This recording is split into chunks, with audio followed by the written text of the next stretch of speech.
Good evening. I'm Graham Allison, the director of the Belfer Center for Science and International Affairs, and it's my great pleasure to welcome you to the John F. Kennedy Jr. Forum for a lively discussion of lessons of the Cuban Missile Crisis that can be applied to challenges of national security today. So the topic is not just the history. In fact, we've had a number of other events here digging down on unanswered questions, but rather what we can learn from this history that might appropriately be applied to challenges we have today. And to participate in this, we have a host of stars, starting with my colleague Nick Burns. Nick is a professor of the practice of diplomacy here at the Kennedy School and was a star, indeed I would say, a leading light of his generation in the Foreign Service, the best of the best in American diplomats. He's also heading up here at the Kennedy School an initiative to try to revive diplomacy as the first line of defense, the first line for advancing and defending American interests. Our second participant that we were hoping to have today is stuck on an airplane right now, our colleague Sergei Khrushchev. It's unlikely that he shows up during the session, though we remain hopeful. But unfortunately, the weather has not been cooperative, and despite Patty Walsh's best efforts to be doing some redirecting, I'm not confident that he's going to appear, but I've brought some things that he would say, since on Sunday he was at a panel at the JFK Library in which Nick and I participated. But we also are going to have a chance to see and to hear a number of the people who actually participated in this historic event as key advisors to President Kennedy, who've appeared in earlier sessions here in the forum at the Kennedy School, reflecting on lessons of the Cuban Missile Crisis, including Bob McNamara, who was the Secretary of Defense in this event, Ted Sorensen, who was the President's confidant and speechwriter, McGeorge Bundy, who was the National Security Advisor, all of whom have gone on to their just rewards, but who, fortunately, thanks to the video file that the forum has created, we'll get a chance to see and to hear. So, at the conclusion of this introductory part that we'll do with a combination of video clips plus conversation between Nick and myself, we're also going to announce the winners of the contest that was run jointly by Harvard's Belfer Center and Foreign Policy magazine for people to produce their own lessons of the missile crisis that they might apply to issues today. And there were three categories in which this contest was held: for professionals, for college students, and for high school students. And in each category there's a winner, and in each category somebody wins a new iPad. So that'll be, you'll get a chance to see, if you participated in the contest, it might be you, okay? If you didn't participate in the contest, you can test your wits against people who actually did and who won. So today, the 19th of October, Friday, 50 years ago, where were we in the case of the Cuban Missile Crisis? We were in the fourth day. You two had flown over Cuba on Monday. President learns about it on Tuesday, starts a set of deliberations Tuesday, Wednesday, Thursday, here Friday.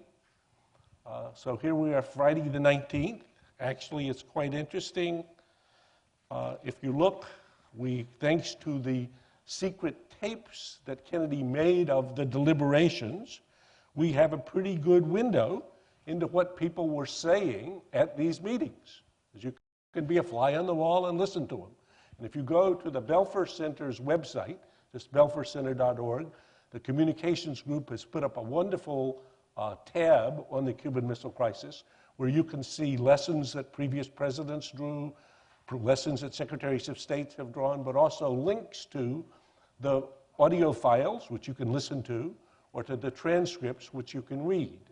So here, the 19th, that's Friday, 50 years ago, there's the meeting of the XCOM, at which, quote, Maxwell Taylor, who's the chairman of the Joint Chiefs of Staff, to Kennedy, quote, the chiefs are united on the military requirement for a massive airstrike against Cuba with no advance warning.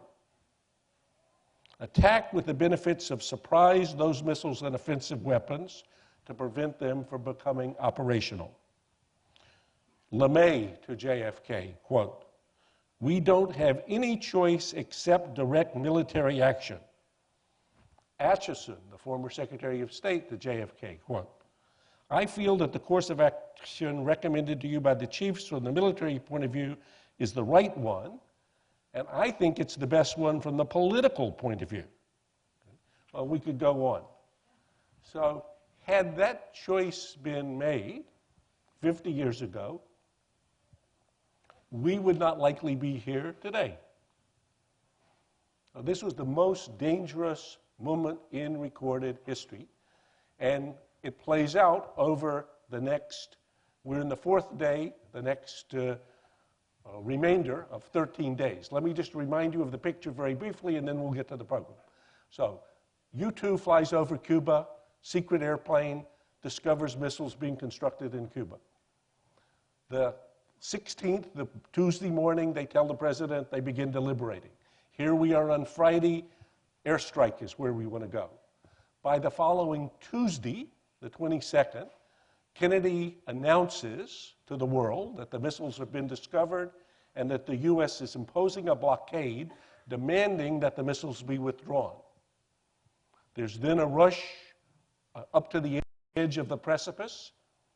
On the 27th of October, the Saturday, we'll talk a little bit more about that later. People think that they're really on the brink of war, as we had a discussion with our former of the unanswered questions.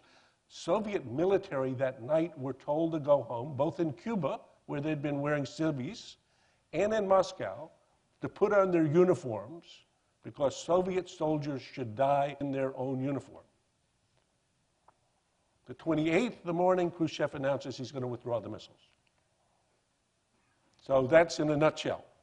Let's first hear what President, and here this picture is of President Kennedy and Nikita Khrushchev, the only occasion they ever met, which was in Vienna in 1961. But let's go first to, here's Kennedy announcing to the nation, 22 October 1962. Good evening, my fellow citizens.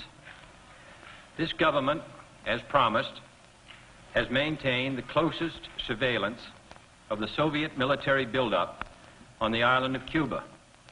Within the past week, unmistakable evidence has established the fact that a series of offensive missile sites is now in preparation on that imprisoned island. The purpose of these bases can be none other than to provide a nuclear strike capability against the Western Hemisphere. Our unswerving objective, therefore, must be to prevent the use of these missiles against this or any other country, and to secure their withdrawal or elimination from the Western Hemisphere. To halt this offensive buildup, a strict quarantine on all offensive military equipment under shipment to Cuba is being initiated. All ships of any kind bound for Cuba, from whatever nation or port, will, if found to contain cargoes of offensive weapons, be turned back. It shall be the policy of this nation to regard any nuclear missile launched from Cuba against any nation in the Western Hemisphere as an attack by the Soviet Union on the United States, requiring a full retaliatory response upon the Soviet Union. Okay, so listen carefully. We've discovered the missiles.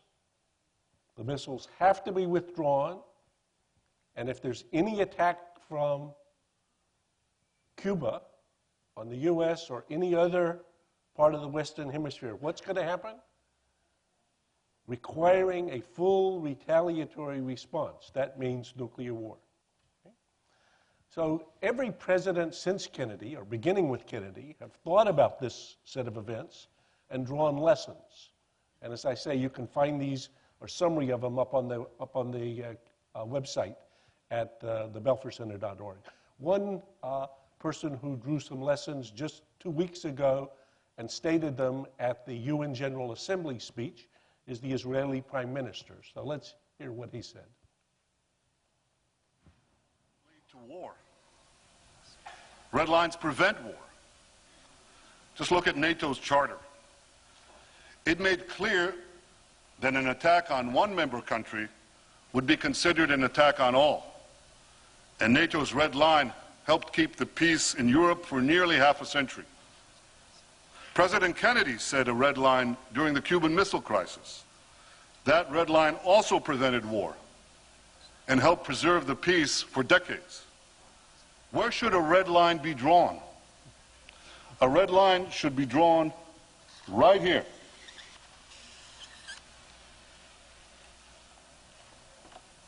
Before Iran completes the second stage of nuclear enrichment necessary to make a bomb, before Iran gets to a point where it's a few months away or a few weeks away from amassing enough enriched uranium to make a nuclear weapon. Okay. So, Nick, you heard the message. Here's Cuba. Here's the current situation. Here's a red line.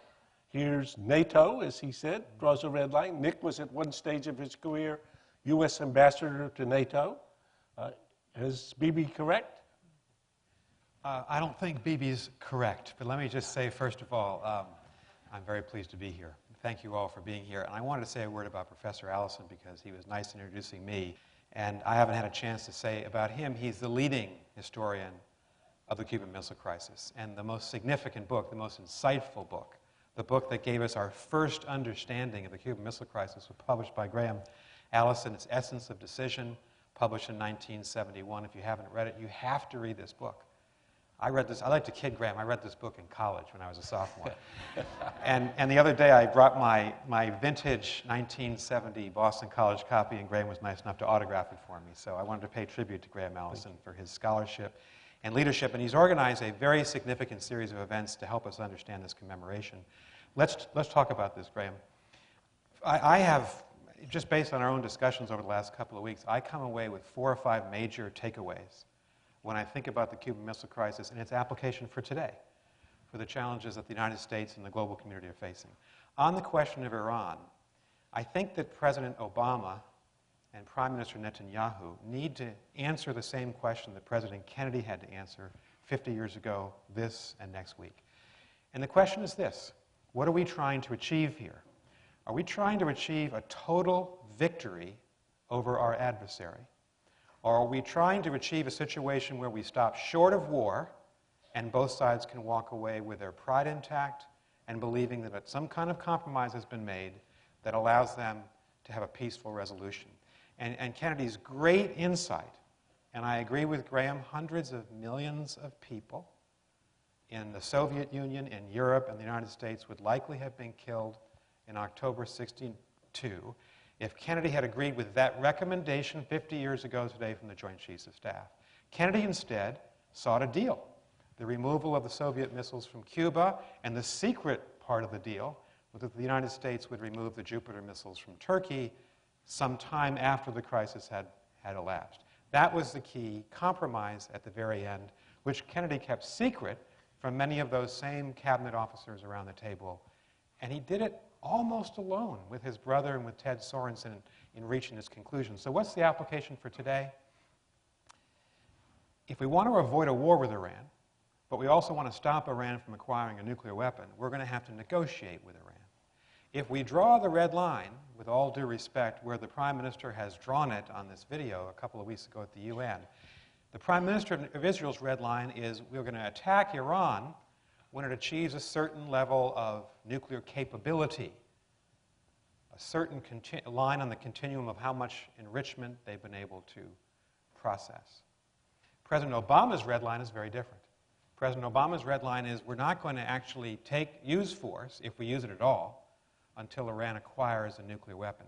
President Obama is giving himself, as Kennedy did over those 13 days, more time and space to deliberate, to think about this, and hopefully to have a negotiation with the Iranians that would allow us both to walk away, Iran without a nuclear weapon or an ability to construct one, but the United States without entering into possibly a third major war in the Middle East in the last decade. So that's my primary takeaway. Okay. I think that's an interesting one, but I think it certainly helps remind us that the missile crisis remains a lively part of the conversation about an issue like what should we do about Iran today, and we'll come back to Iran. President Kennedy was asked after the crisis to reflect on what he would have decided if he had decided, for example, today. That is, 3 or 4 days into the crisis. If the conditions had been such that he had felt forced, for fear, let's say, of a leak, given the pervasiveness of the press and the pressure of time, to announce his decision before he had taken a while to deliberate, what might he have chosen? What would he have chosen? So let's hear what he said. How does a president go about making a decision, like Cuba, for example? The most recent one was hammered out really our policy and decision over a period of 5 or 6 days. During that period, the 15 people, more or less, who were directly frequently changed their view because whatever action we took had so many disadvantages to it. And each action that we took raised the prospect that it might escalate with the Soviet Union into a nuclear war. Finally, however, I think a general consensus developed and certainly seemed after all alternatives were examined that the course of action that we finally adopted was the right one.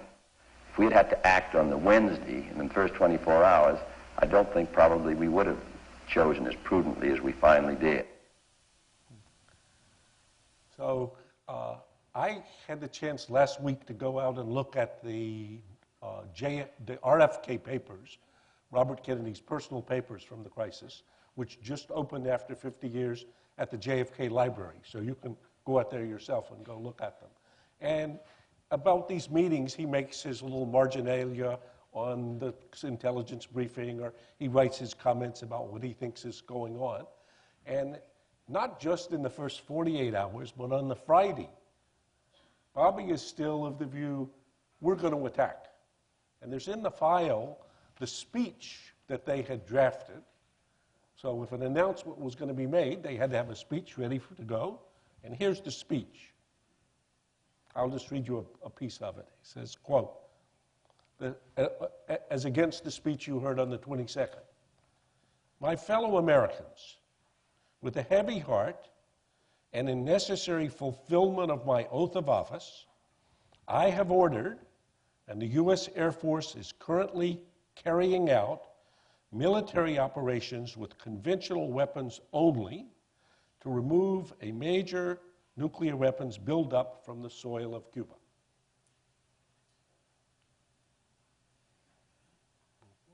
So again, think about it. And we actually have had a discussion of this kind of the topic in a number of previous forums. If the rush of events had forced the president to choose before these deliberations. So let's hear what our former colleague Ernest May said about that in one of these forum deliberations.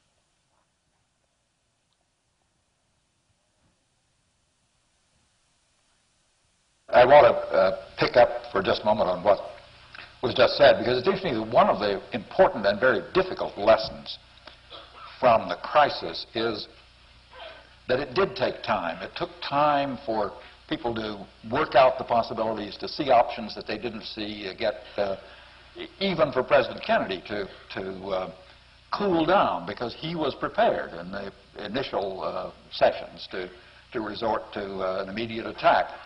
And that's, I say it's a difficult lesson because there is almost no chance that any president of the United States will have that leisure to deal with the crisis in future. And the importance of presidents and their advisors internalizing the lesson from this crisis that David Gergen was articulating to some students a couple of nights ago, that presidents just must not allow themselves to be hustled by the media into premature decisions. Say, I've got to think about the question. Okay. So, Nick, you've seen decision processes that get rushed. You can see the extent to which today a pervasive press, 24/7 coverage, not just the responsible press, but everybody doing their... So, what about this? Yeah. Well, when I just reflecting what President Kennedy was saying, and then when Professor May was saying at an earlier forum, it seems to me that one of the other takeaways of this crisis is we're really investing awesome responsibility in our presidents, and we're counting on them to be intelligent, to have great judgment, to be cool under pressure. And that's what Kennedy was. And the remarkable thing for me, and I'm not nearly the student of the crisis that Professor Allison is, but just reviewing it over the last couple of weeks, Kennedy had the courage of his convictions. And he was able to sit in a room with the most powerful type A personalities in the nation in 1962 and essentially say to all of them, I'm not going your way. I'm not going down this road towards war. I'm going to figure out a different way. And he figured it out, as we've talked about, with his brother Robert Kennedy, with Ted Sorensen, his speechwriter. And so as I reflect on our choice this year, we're going to elect a president in a couple of weeks. What are we looking for in our presidents? We've got to look for people with a real keen understanding and appreciation of history, a sense of other countries, their cultural and political sensibilities, a sense of geography, a sense of the balance of power, because you have to assess how strong is my adversary, how willing is my adversary to talk and maybe to make a deal. So when we look at these debates on Monday night, are we looking for the snappiest one-liner?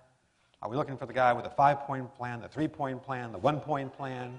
Or are we looking for the person who we think in that kind of crisis, because these are the stakes for our country, is going to be as judicious, perceptive, cool, intelligent as Kennedy was? I think that's one of the factors that we need to look for in our president.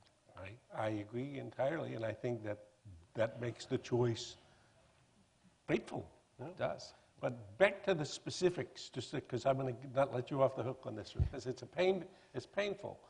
On the one hand, openness and a press that reports on what goes on and everybody in the know has many attractions. But it's pretty clear, for me, from my study of the record, I think JFK's got it just right, that if they had felt that the force of events required them to move initially, the choice they would have made was the airstrike. It was only, as Ernie said, after thinking about it, listening to, well, if we do this, well, what are they going to do? And if they do that, what is going to happen? And then thinking, well, is there any other alternative? It took a deliberative process, a whole week, to invent something other than the initial instinct. Yeah. So if today we deny our president a week of private deliberation with people in a context in which he can change his mind, do we make it less likely that we with intelligent choices? We do, because we take away that luxury of just maybe a couple of days or a week for a president to exercise reason and judgment. So here's why I think Julian Assange is not right. Governments cannot afford, even in our era, where we need to be democratic and transparent, of course, to unveil everything to their publics. We have to have some capacity in some situations to maintain secrecy. If Kennedy had had to open up his deliberations on day 1 or 2 or 3 to the entire American public, he likely would have faced all sorts of political pressures, public pressures, that might have steered him in a different and maybe even a less satisfactory direction. Well, that he would have gone with his initial decision. His emotion. Yeah, yeah. And Professor Allison wrote an account of President Obama's deliberations in the pursuit of Osama bin Laden for Time magazine. And as you reconstructed that event for Time magazine, what President Obama had the luxury, even in our 24/7 news cycle, he had months of secrecy where he could sit with his closest advisors and think about how do we get to Osama bin Laden, how do we neutralize that threat? If that story had been leaked to the New York Times or Washington Post or CBS on week 1 or 2, months before May 1st, 2011, would we have been able to get Osama bin Laden? The answer is certainly no, Right. because he would have been tipped off and his friends in Pakistan would have been able to secret him away. So governments have to be transparent and accountable, but sometimes when stakes are really high, governments have to operate behind closed doors. Well, let me take another dimension of this, because one of the questions, again, that's been explored here in previous forums is how manageable are crises like this? So here in this instance, you have Kennedy and Khrushchev. You certainly have their attention. You have their key associates. But they are basically, in going to a crisis and confrontation, unleashing a lot of activity in their own government. So thousands of people are doing things, many times things that they're not even aware of. So how controllable or uncontrollable are these events? So let's hear Bob McNamara, a former Secretary of Defense, in the forum. What I learned. And this tape is an old tape, and so we may have a little problem with the video, but the audio evidently works well enough. Go ahead.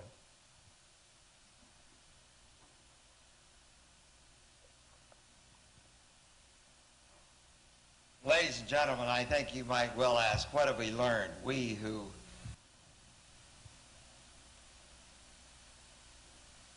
and gentlemen, I think you might well ask, what have we learned? We who participated in these 15 hours of discussion the last 2 days. And I think we've learned 2 things.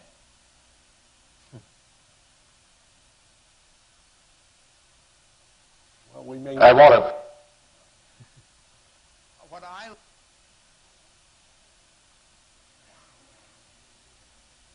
Ladies and gentlemen, I think you might well ask, what have we learned? We who participated in these 15 hours of discussion the last 2 days. And I think we've learned 2 things. First, you cannot manage a crisis, meaning a military confrontation between the 2 great powers or between the Warsaw Pact and NATO. There's absolutely no way.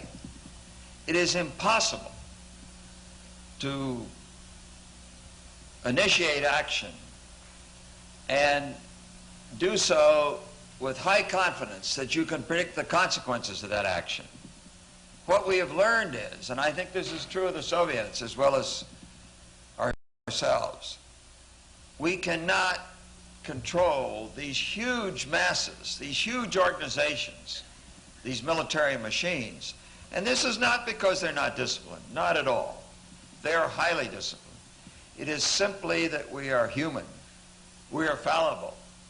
We are a function of misinformation, miscalculation, misjudgment, emotion in periods of crises. And I think that's the first point. You cannot manage a crisis with assurance that you can avoid unacceptable consequences. And therefore, the second lesson is you must learn to avoid crises. Easier said than done.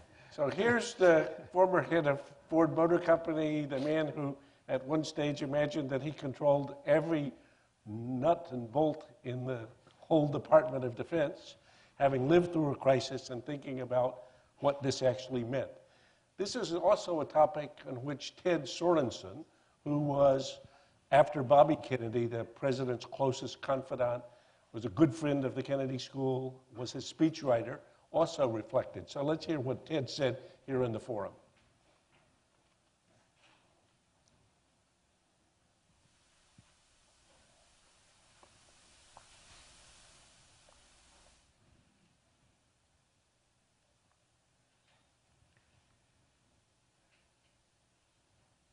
Assuming that we can get our AV up. As I recall, they would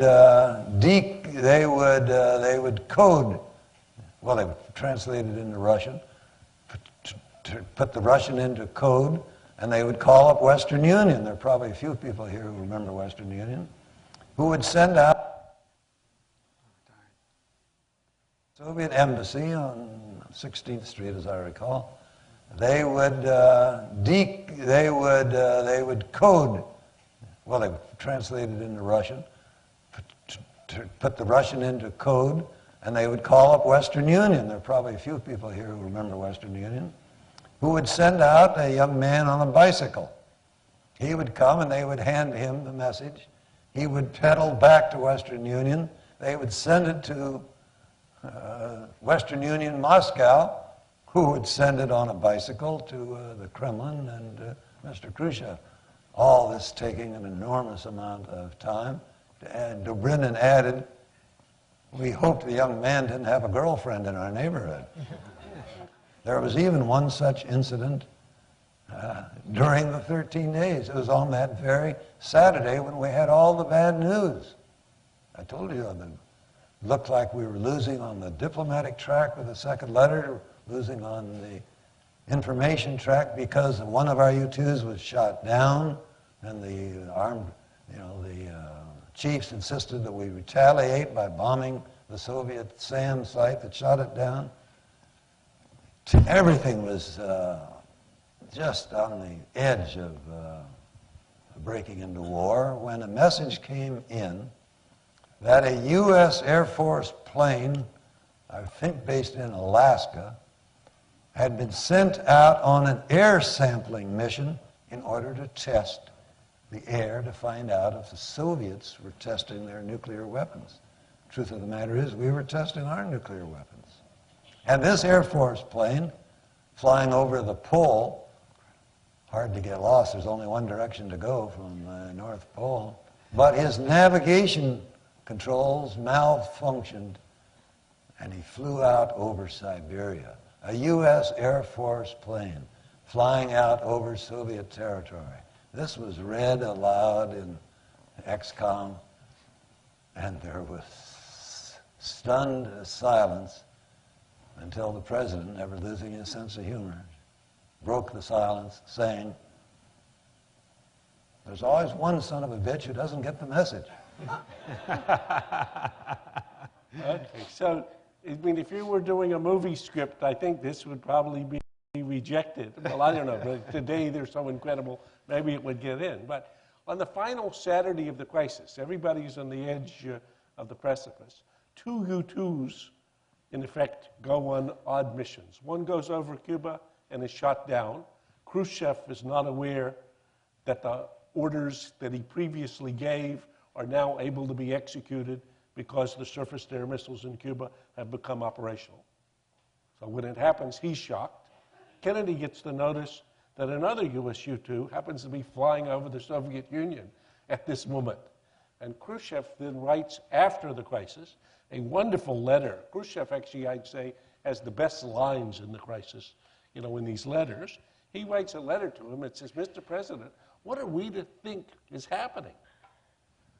We find, at the moment of the crisis, a U-2 flying over the Soviet Union, and people tell me it's taking a last look at targets before you attack us. And he says, quote, Mr. President, we and you ought not now pull on the end of the rope in which you've tied the knot of war, because the more the two of us pull, the tighter the knot will be tied, and there'll come a time when the people who tied it will not have the strength to untie it. So what about, Nick? You've seen a few crises in your life and the extent to which things are controllable or not controllable. What would you say about this? Obviously a harrowing moment. I guess I have two thoughts, Graham. First is governments are sometimes ungovernable. These are massive governments. They had several million military and civilian personnel in both of them. It's very difficult to control different departments of your government when they're operating on autopilot, or in this case, according to established procedure. And the people down the line, 3 or 4 levels below in Alaska, don't understand completely what the Secretary of Defense and the President are trying to do. And this could have had, unbelievably horrific consequences, this standard operating procedure. So sometimes it's just very difficult to control a massive bureaucracy. Second thought is, great presidents, great secretaries of state and defense are able to do two things. They're able to be great strategists and great tacticians. They're strong on establishing a vision and a policy, but they're also strong on making the trains run on time. And in my career, I had a chance to work for Democratic and Republican administrations. There was just one person who stood out to me as a paragon of virtue in this regard. It was James A. Baker III, who was George H.W. Bush's Secretary of State. And I have some students from my modern diplomacy class here, and we study him. Because and you had him here last spring. We had Secretary Baker here for a day with the law school and business school as our guest. We named him our great negotiator of 2012 because, on the one hand, President George H.W. Bush and Secretary Baker were really superb in establishing strategy and being clear about it. But Baker was superb about making the U.S. government run, and run on a tight line, and actually do what the president wanted the government to do. And if you don't have that type of person who combines strategy and tactics, Richard C. Holbrooke was another person who had this gift for intellectualism, but also a gift for managing people and governments. If you don't have those types of people, then the government's just not simply going to do what you think it's going to do. And Kennedy and Khrushchev were both, in a sense, victims of their own bureaucracies, and it could have skewered the entire strategy. As I've thought about this one afterwards, I would say that both Bundy and McNamara are absolutely got their finger on the pulse of something crucial here. That as you see this crisis mounting, on the 27th and 28th, both Kennedy and Khrushchev have the sense that they've unleashed processes that they are trying their best to control, but in which inevitably uncontrollable things are happening. And that those uncontrollable things may actually ultimately lead in nuclear bombs exploding on their territory. Yeah. So this sense of the loss of control actually is part of what gets them into the frame of mind to find we got to find some way out of this thing, because it's otherwise going to just, I mean, if Khrushchev had responded to the U-2 over Cuba by taking down the airplane, which is what there was the impulse. You got a U-2 flying over your country. If you can shoot it down, shoot it down. Yeah. And we had responded. Go down that path, and you can see what happens. We had responded to the shoot down of the U.S. U-2 over Cuba the way that the orders had been given. Kennedy had previously given orders to do this. McNamara said, well, maybe we should wait a little bit. Okay? So you can see how this was sort of getting out of control. We're going to go just in 5 minutes to the audience on lessons in which, if you didn't get a chance to do your own proposed lesson, you can offer one if it's quick. You can offer questions, but one, to get us started on questions, a topic that we've taken up here before, let's hear McGeorge Bundy's lesson. McGeorge Bundy was the dean of the Faculty of Arts and Sciences here at Harvard, who then was chosen by President Kennedy as his national security advisor. So how about Bundy? What I learned from all this reinforces a conclusion that many of us have reached, and not just those of us who participated in this particular crisis, that one of the great keys to the avoidance of danger in the nuclear age is to understand what is and what is not a vital interest to your opponent, and to understand the importance of his understanding what is a vital interest to you. I think that in one sense, what we have been learning in the last 2 days is that with more sighted, better informed governments, more able to communicate with each other openly and honestly, the Cuban Missile Crisis need never have happened. So Bundy's lesson is the importance of being clear about vital interests, as opposed to other interests that are important but are just not quite vital. What about that, Nick? I think it's absolutely right. Nations usually do not and should not go to war for interests that are merely important. A vital interest is a threat that would actually threaten the very existence of the country or cause enormous damage to the country and loss of life.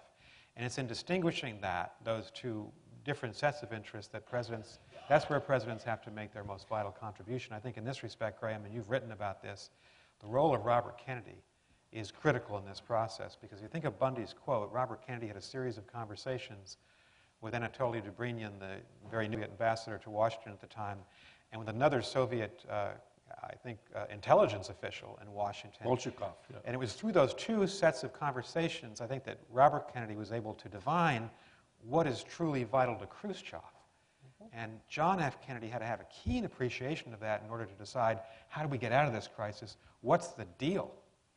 And again, to go to our lessons for 2012 and 13, whether it's President Obama or President Romney, there could be a day or a week, a year from now, where we have to make a decision, do we go to war with Iran?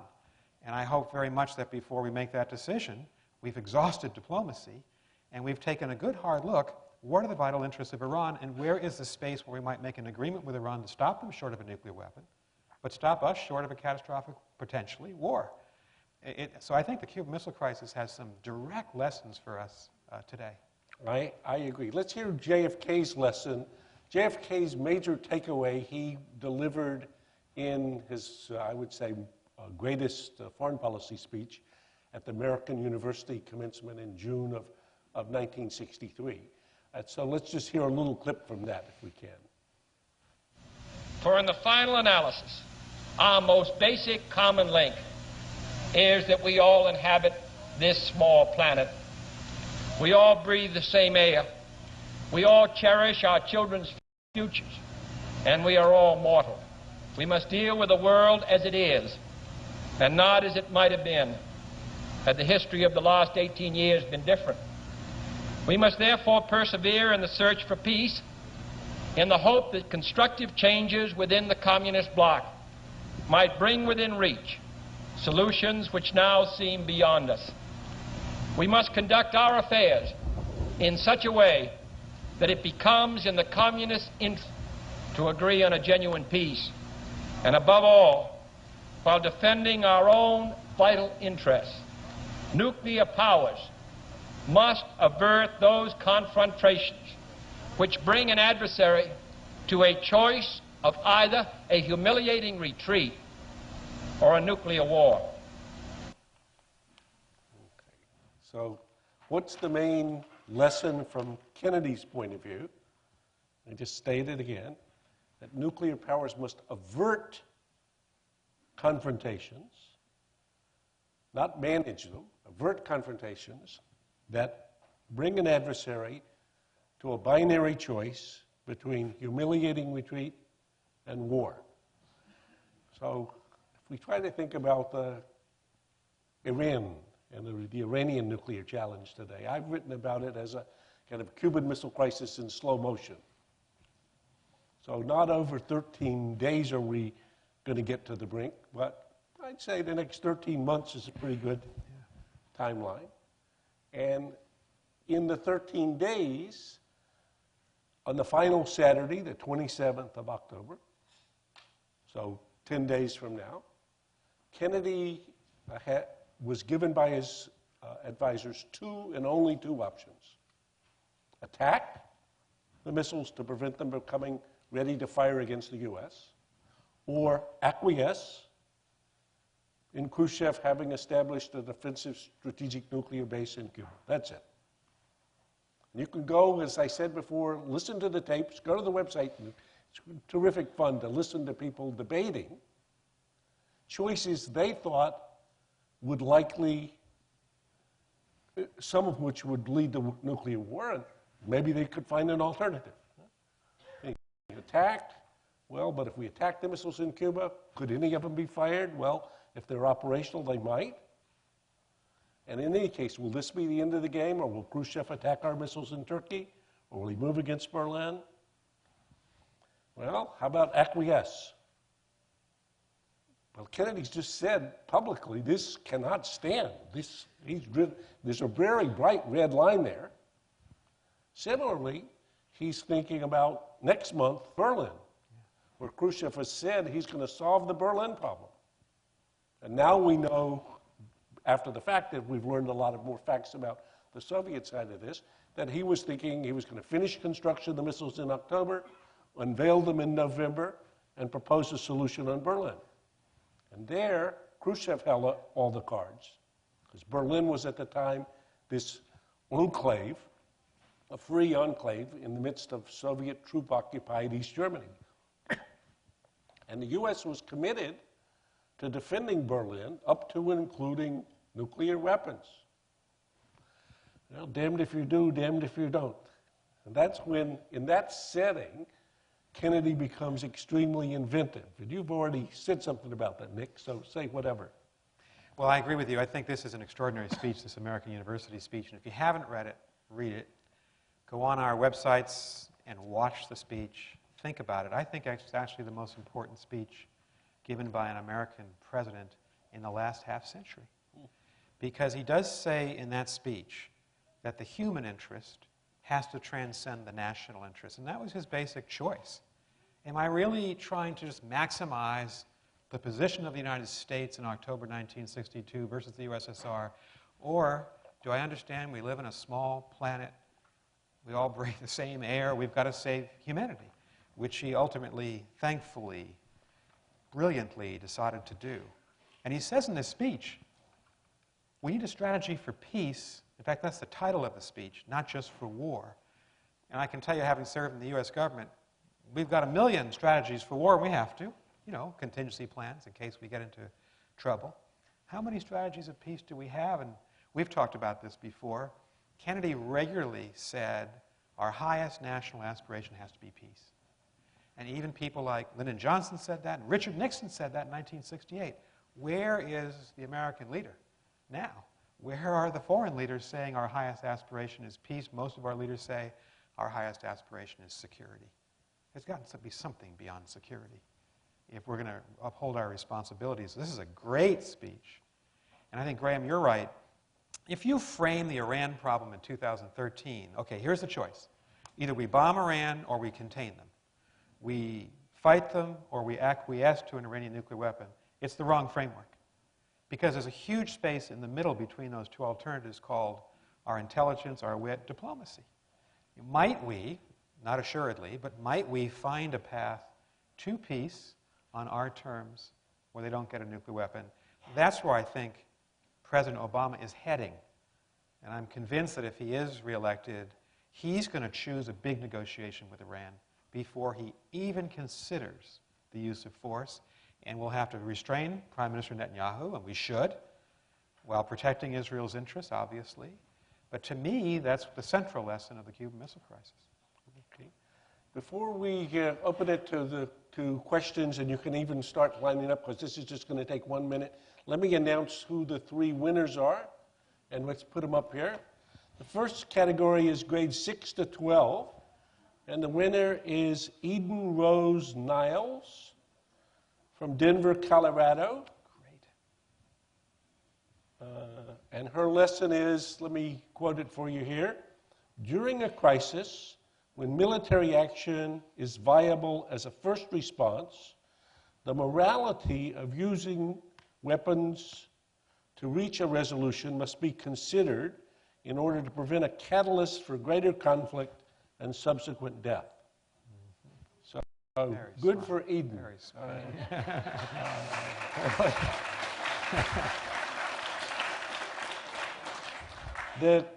The winner in the general public category is Zachary Elias of Dartmouth College in Hanover, Virginia.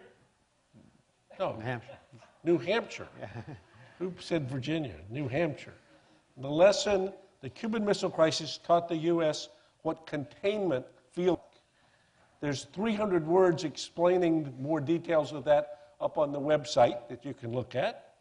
And in the third category, the scholar practitioners, the winner is Reed Pauley, who's a research assistant at the Center for International Security and Cooperation at Stanford University. And his lesson is multilateralism is the key. Interesting. So if you fail to win, you can tell us your lesson, though there's no more iPads on offer.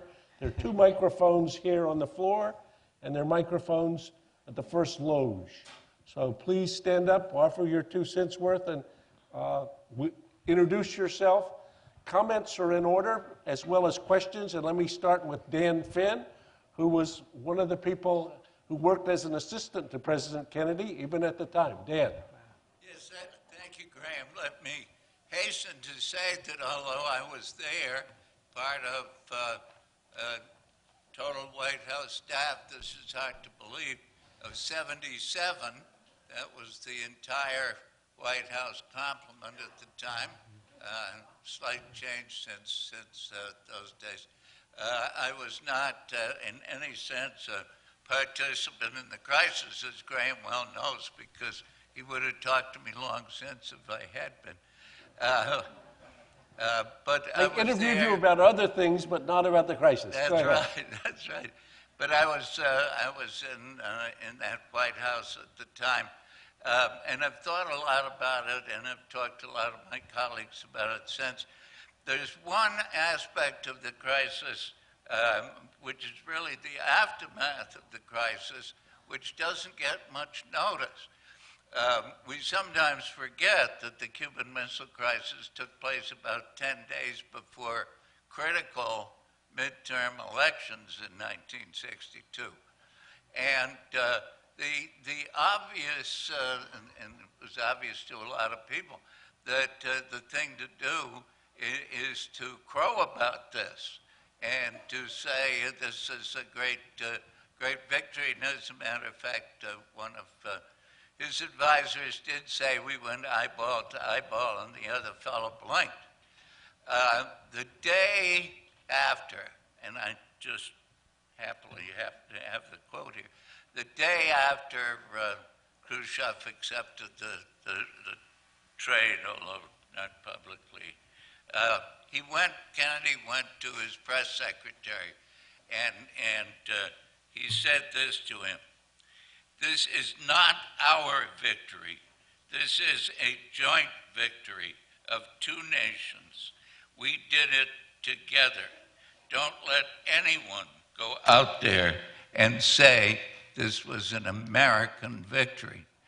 And in explaining his position on that and in enforcing it on his own people, he said, look, Khrushchev has his hardliners too, and we don't want to put him in a situation any worse than he's already in, because he was looking forward to dealing with them in the test ban treaty. Good, thank you, Dan. And actually, if Sergei Khrushchev were here, what he said at the JFK Library on Sunday was echoed that precisely, saying that this was a joint victory in the sense that both having got into this situation, that's one story, but once in it, it took both parties being prepared to compromise to get out of it. Yeah.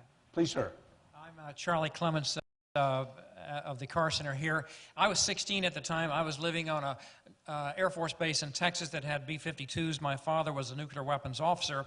And on not this Friday, but it must have been the subsequent Friday, we knew that all the B-52s had been loaded with nuclear weapons. They had all taken off with double crews, and our B-52s were flying a racetrack pattern over Alaska.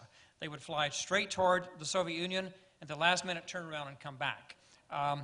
And my father told mother that morning, that Friday, that she should take us down the road about 50 miles to Bastrop and get a motel for 3 days, because he feared that our base was going to be targeted by the Soviets. My father had never mentioned anything about his work before as we were growing up. Now, I was 16, I had a football game on Saturday. I didn't want to go down the road. I figured that the football game was more important than the chance of a strike against our air base. But my question to you is that it seemed like a critical lesson here that we only learned over decades was not to act as if we have full information. Because as I understand it, we gradually learned that we thought the missiles were not actually loaded with nuclear weapons. We later learned that they were loaded with nuclear weapons. We assumed that the Soviets had battlefield control. Later we learned that the Cubans actually were given battlefield control and had the authority to fire them themselves. So it sounds like that what Maxwell Taylor, what General Curtis LeMay, and what McNamara were operating on was very faulty information, but they were acting as if they had full information. So that's my question to you. Well, it's a good question, and actually a great vignette about the B-52s, because, and there's hundreds of similar stories. So it was actually the case that since President Kennedy ordered U.S. forces to what's called DEFCON 2, Defense Condition 2. Defense Condition 1 is war, okay? So just to the edge of war. That triggers thousands of routines in which B-52s are loaded with active nuclear bombs. They fly towards the Soviet Union. Bombs are loaded on fighter aircraft in Europe, flown by Germans and by Turks, who are ready, if they take off at their own initiative, to go and drop a bomb. Nothing could have prevented them. So they had, at the time, there were no electronic locks, so that didn't require some additional code. So if a pilot sitting on an aircraft, on a runway in Germany or in Turkey had taken off, he could fly to wherever he could get to in the Soviet Union and drop a bomb, and now you're into a war. So the proposition that there were quite a lot of things that were unknown, including, for example, as people were arguing for the attack, the speech I read to you, which would have been followed by an invasion, they would have been surprised by the fact that they didn't know that the Soviet forces there had brought with them tactical nuclear weapons. So they didn't not only have strategic nuclear weapons, but tactical nuclear weapons, which would have been used against the beachhead as U.S. forces were landing. So that's yet another trail. So there are quite a lot of trails from this set of events through actions that neither the president nor the chairman of the Soviet Union were controlling that would have led to nuclear war. Charlie, it's a great question, and my contribution to this, following Graham, would be just to say it's so important in a crisis to give our leadership some space and time, if that's possible. You know, if your back's not to the wall and you don't have to respond, what President Kennedy was trying to do is play for a little time here, because you're exactly right. First reports, second reports, third reports are invariably not correct, or they conflict with each other. And, you know, I'm reminded of that because I've been thinking a lot over the last couple of days about what happened in Benghazi. These tragic events last month on September 11th and 12th of 2012. You know, when we're arguing right now in our presidential campaign, well, what happened, and should the president have said this or that? I just think, knowing the enormous pressure that our presidents are under, we ought to be a little bit charitable toward them. Act with a little bit of forbearance. Understand that the first reports come in where you think you've established the truth on day 1 or 2. On day 10 might be incorrect. And then a different explanation emerges. And this makes perfect sense to me as a student of history, but also someone who has been in government. Yeah. And, you know, in our media-driven political culture, we expect our presidents to be brilliant on the first second of a crisis, and everything figured out. Yeah. Secretary George Marshall, one of the great leaders the United States has ever produced, used to say to his staff, he was chief of staff of the Army during the Second World War. He ran the Roosevelt and Stimson. He used to say to his staff, tell me how I might be wrong. Let's have a little humility here. Let's understand in the fog of battle or the fog of a crisis, we don't perceive everything to be happening. And in Libya, let's be a little bit charitable to our president. That's what I think. Quite fair. This gentleman, please introduce yourself. Hi, my name's Aaron Markowitz. I'm a freshman at the college. And I think that my question is really directed towards Professor Burns specifically, but I suppose both of you would agree that a nation should only be going to war or consider that as an option if it's in the nation's vital interests are at stake, basically.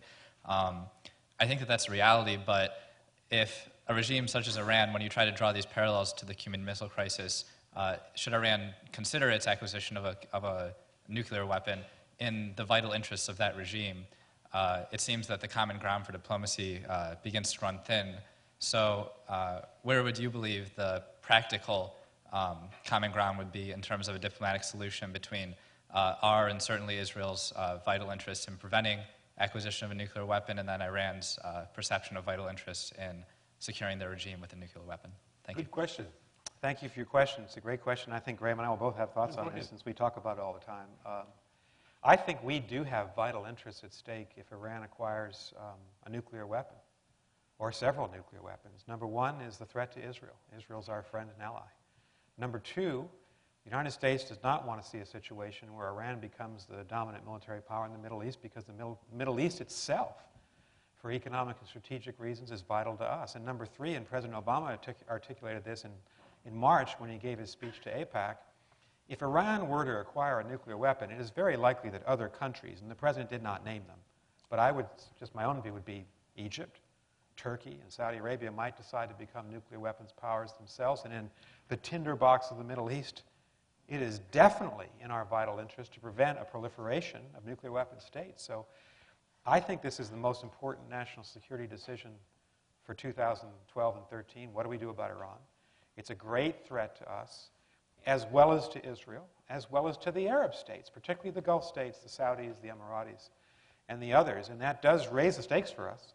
And it means that we have to make the best possible decision in order to avert war, if that's possible. I just make a footnote going back to the missile crisis. I think if we take the Kennedy lesson and ask, what would JFK do? And if you think of this attack, acquiesce, bifurcated choice, which is what I think we'll come to at some point down the current path, maybe over the next year or so, Kennedy in this last moment on the 27th refused the two choices because he thought the first one was impossible in the sense that it was likely to lead to nuclear war, and the second one was likely to lead to nuclear war. So in that moment, in part out of desperation, but in part because it sort of clarified things. Here's the reality of the situation.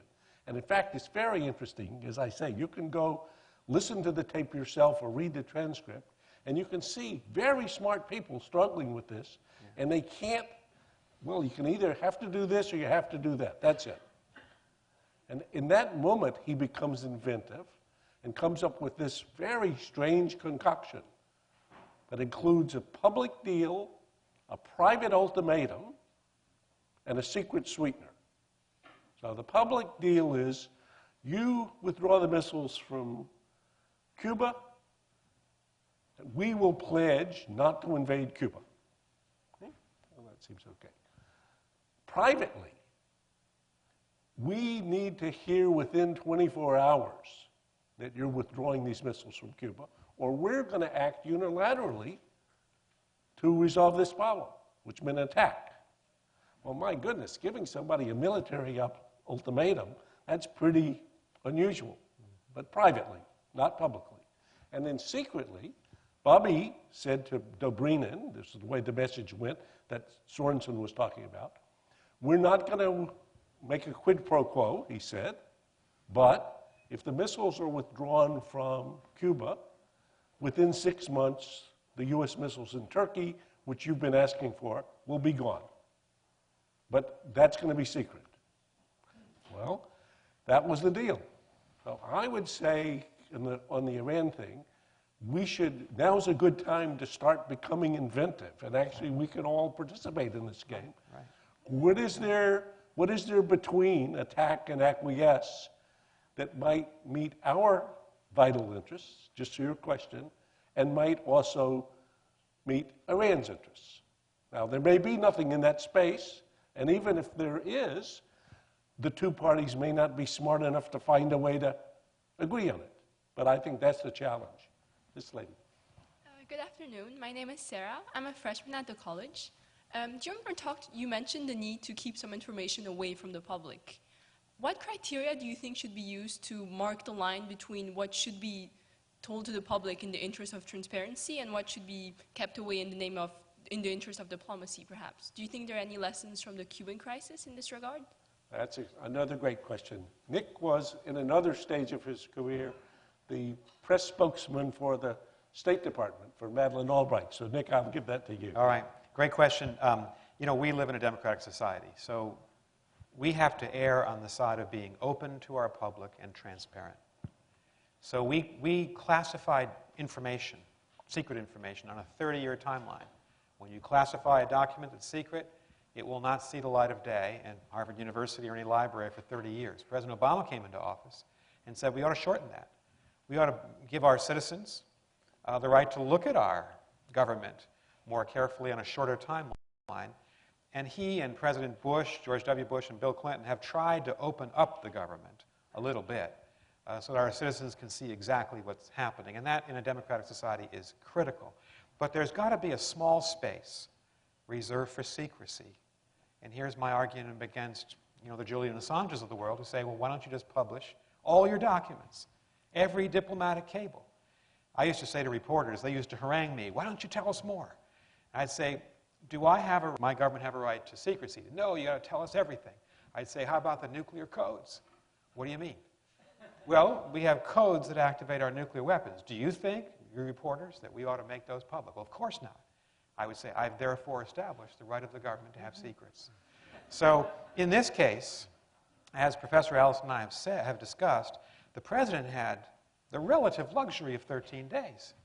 If he'd had 3 days because someone had gone to the Washington Post on October 18th or 19th of 1962, he might very well have made a different decision.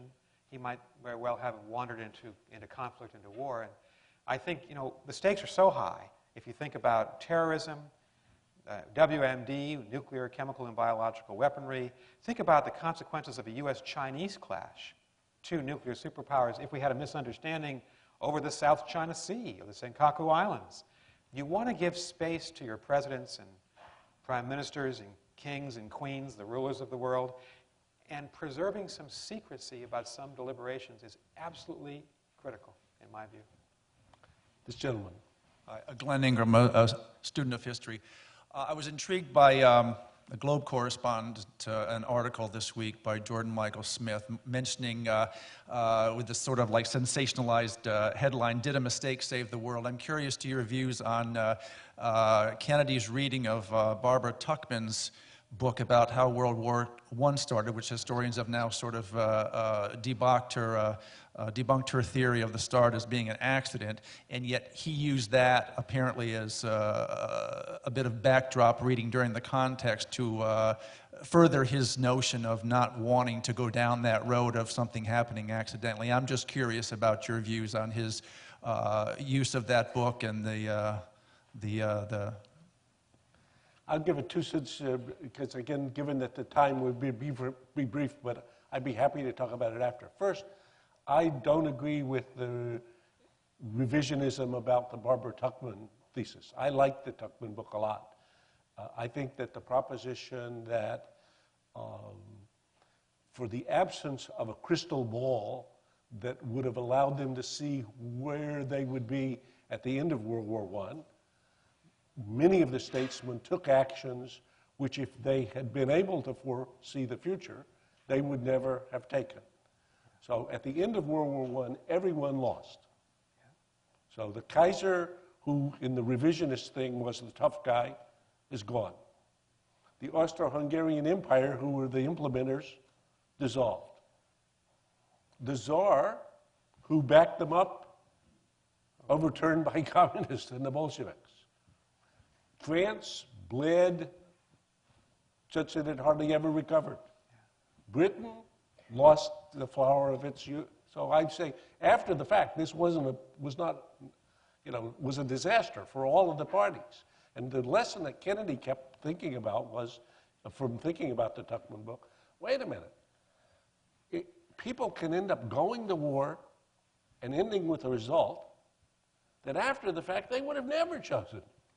So let's keep thinking about that, and that they set in motion processes. This is what McNamara was talking about earlier. You set in motion these processes, and then they have some momentum of their own, or they are initiatives that are. So I would say that seems to me, that certainly was seared in Kennedy's mind, and he talked to his brother about this on several different occasions during the crisis, and to others, thinking, I've been thinking about this book. So I like the thesis of the book, though I agree, the historians are now having fun, and historians love revising things over and over. You're a historian, so you're familiar with that. This gentleman. Hi there. I'm Jesse, and I'm a freshman at the college. Great.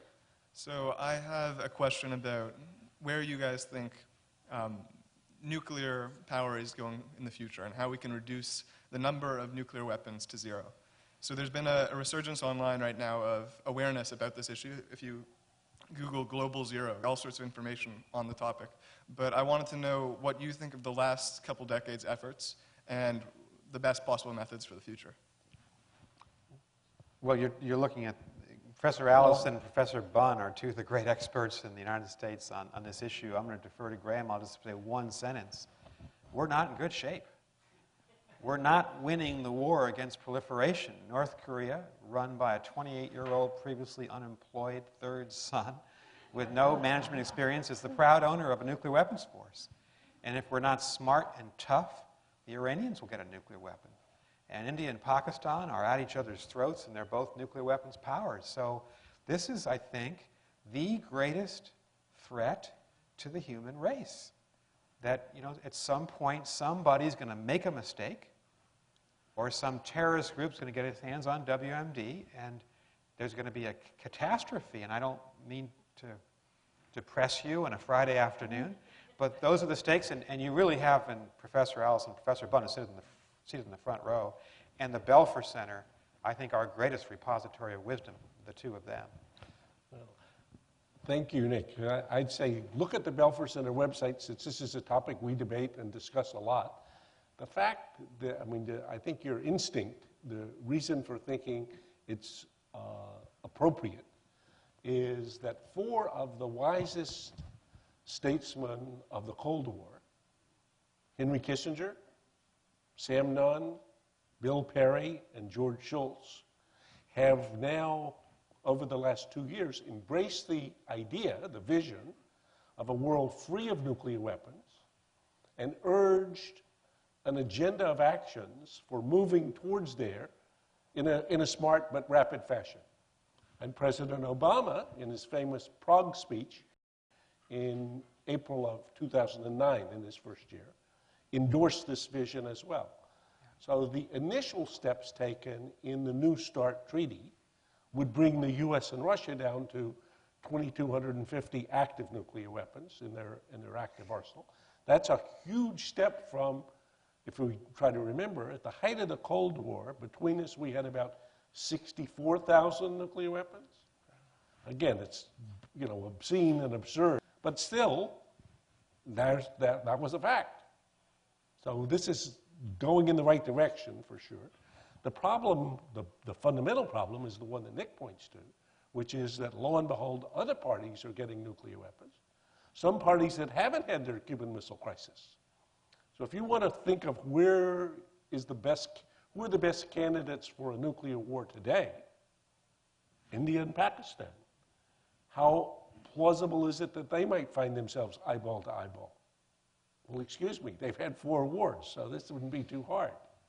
And in the North Korean case, another problem. And Pakistan has the fastest growing nuclear arsenal in the world. So this is a great agenda for a freshman to work on. So I'd be happy to talk about it after. This gentleman will have to get the last question. And then for those of you that are up for questions, Nick and I will stand here and talk right after, but please. Hi, my name is Leon Ratz. I'm a student here at the Kennedy School. So my question is about empathy. Robert McNamara discussed empathy as one of his 11 lessons in Fog of War. He said it was only when the Americans started thinking like the Soviets, when President Kennedy consulted with Ambassador Thompson, who knew Khrushchev personally, did we start moving towards a resolution in the crisis. So when we think of national security crises today, when we think of the situation with Iran, do we need to do more to think like the adversary, to understand the adversary's interests, their fears, and their motivations? Extremely good question. And actually, we had another clip which we didn't use just because there's been so many fantastic forums.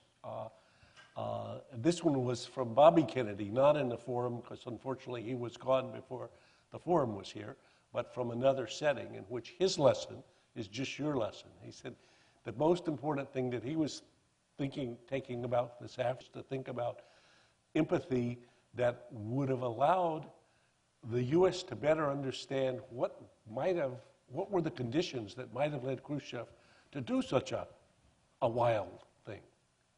Now, when you think of it after, well, why might somebody like Khrushchev have taken an action like this?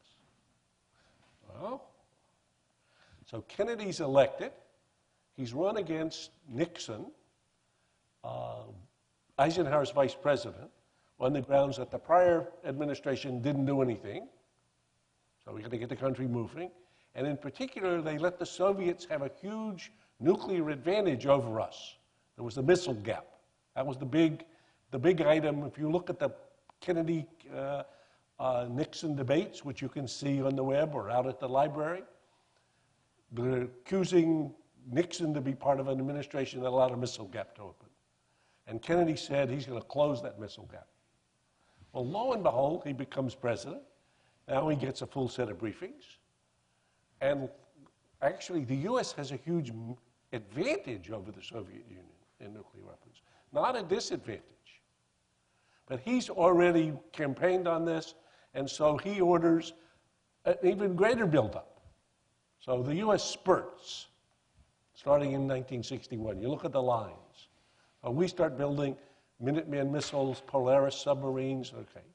So Khrushchev had previously decided that the ICBMs that they had that would deliver warheads against American targets were not working as well as they should, and was waiting on the purchase of a different weapon system that would be 3 or 4 years down the line. But there was going to open what we came to think of during the Reagan years of the Cold War, what became to be popular in American culture as the, quote, window of vulnerability, was the point which your enemy is so strong relative to you that if he attacked first, he might even think he could disarm you. And that could give him some leverage. So I would say that's one of the conditions that Khrushchev was living in, right? Just as a for example. Secondly, here is Cuba and Castro.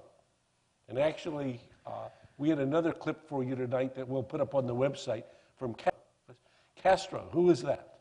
Okay. In 1960, he came to Harvard. He was so popular that he had to appear in the Harvard Stadium. There was no forum then. He was introduced by McGeorge Bundy. Wow. Think of that. He was the okay. Were you here for that? No, I hadn't even got to Harvard yet. Okay. So in any case, you can go see that. Okay. So Castro. Castro is the communist bastion, a beachhead, only example of a communist country in this Cold War competition in the Western Hemisphere. And he's a thorn in Kennedy's side. So Kennedy is elected, and in April, he authorizes the Bay of Pigs, which was an invasion of Cuba by Cuban immigrants directed and supported by CIA to overthrow Castro. And Kennedy then, for whatever reason, gets halfway into it, but is not prepared to follow up with American forces because it was supposed to be a covert action. Good luck, okay? The guys get captured. It's a disaster. So by the time Kennedy gets to the missile crisis, he's a failed foreign policy president, if you go back to it. But in any case, from Khrushchev's point of view and Castro, the thought is, these guys don't like me. And they might take military action against me to do me in. Because in the Cold War, that's the way the game was played. So again, could that be a concern for Khrushchev? Certainly a concern for Castro. So Bobby Kennedy's lesson about empathy to try to think about what are the circumstances that might lead some party to do something that you don't really want them to do. I mean, I think if I want to apply this just one more step. So how might this apply to the U.S.-Chinese relationship today? Just to take another example. So you think, there's all of this debate with the Chinese between them and all their neighbors. The Japanese over the Senkakus, the Philippines over some different islands, the Vietnamese over some different islands, the Indonesians over some different islands. And the Americans say, well, why don't you let us help sort it out? As my Chinese friends say, do you know where these islands are located? Yes. Okay. What is it called? This place where these islands are. Somehow, somebody named it the China Sea. It's called the South China Sea, the East China Sea. So you're going to come and help resolve these. Yes, and we could help sort this out. So I say, well, let's at least think, how would Teddy Roosevelt, so go back just 100 years now. So America, you have a Harvard American president, Teddy Roosevelt. So let's imagine it's 1910 or 11, okay. American century he was confident about. Maybe a Chinese might think something's happening in the 21st century. So when the British proposed to help sort out the debates on the territorial debates with Venezuela, what did Teddy Roosevelt say? Thank you very much. You guys have been providing freedom of the sea for 100 years. We should be thankful to you. He said, get the hell out of here. This is our hemisphere. We'll settle this. The Hondurans, he wanted to build a canal. They wouldn't give him a contract for the canal. We sponsored a coup. New country was born. It was called Panama. We recognized it within 12 hours. Within 24 hours, they had signed a deal for the Panama Canal. That's how the canal was built. There's a dispute over Canada, over the tail of what's now Alaska. If you look at Alaska, there's this tail that runs down that separates Canada Sea. How did that come to be? The Canadians said, that's our territory. We said, no, that's our territory. So there was a dispute. And the British said, well, Canada's our colony, so we have a role in this. And Teddy Roosevelt said, forget about it, butt out, okay? And Taft said to him, well, we should let this be settled by international arbitration. Roosevelt said, what? What does the international people have to do with this? Taft said, well, how about, here's the deal. We'll have it done by international arbitration. There'll be 5 arbitrators, and you get to choose 3.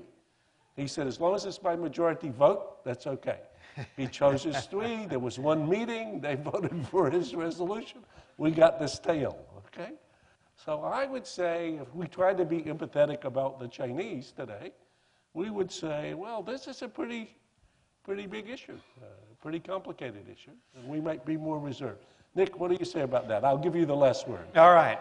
Well, to pick up on Professor Allison's tour of American diplomatic history, just to show what a peaceful country we are, if you can picture the Oval Office, the Roosevelt Room, named for the 2 Harvard graduates Roosevelt's became president, is right outside the Oval Office. It's named for Teddy Roosevelt and Franklin Roosevelt, and it sits right beside the president's office. And so we would normally, when a foreign leader comes to the White House, if the president's not immediately available, we'll have a foreign minister in the Roosevelt Room. I remember being in there with one of our secretaries of state, and there you have the battle flags of the Army, Navy, Air Force, and Marines, and the standards of all the battles they've fought going back throughout American history, and there's hundreds of conflicts memorialized on these battle standards.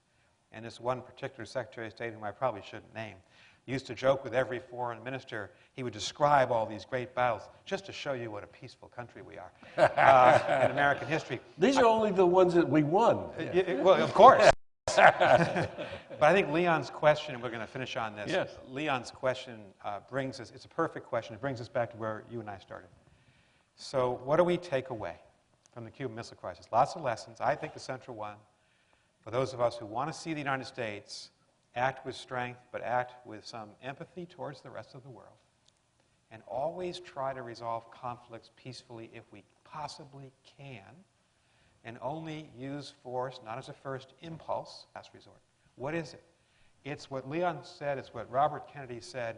You need in diplomacy to understand the person across the table, his or her history, culture, experience. Yitzhak Rabin used to say, hard-bitten, tough Israeli prime minister, you don't negotiate with your best friends. He said, you negotiate with very unsavory enemies. And if you don't transport yourself into their culture, their geostrategic situation, their political problems at home, and have a sense of them, you're not going to be successful, usually, in figuring out a way to avoid war and have some kind of a settlement that allows us both to walk away with our pride intact.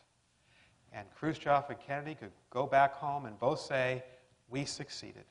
And for President Kennedy to say to his press secretary, Pierre Salinger, do not describe this as my victory or our victory, was statesmanship of the highest order. So I want to thank Professor Allison for giving us this extraordinary tour. Thank him for his scholarship and all of his contributions. And I'd say to Nick how grateful we are that we've got a leader of the effort here at Harvard to help reinvent or reinvigorate diplomacy as a first line for advancing and defending American interests.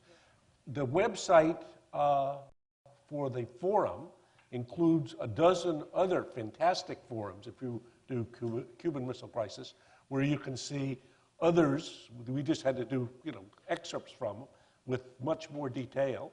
And as I say about the missile crisis itself, if you go to the Belfer Center's website, you'll find a tab that'll take you off to readings of all kinds, videos of all kinds, where you can listen to the tapes and otherwise. But for a lively discussion, let's say thank you.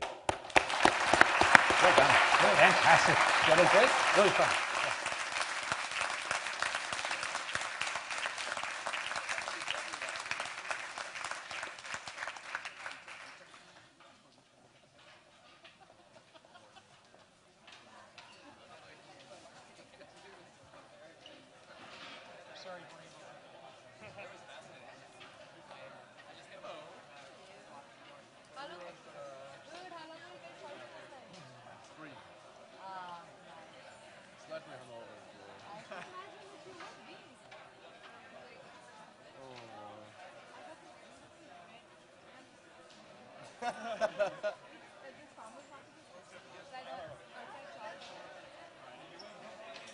But your beautiful bread is still fully... Oh yeah, you can smell it from here. in its original condition. I just bought it like an hour back, so it's fine.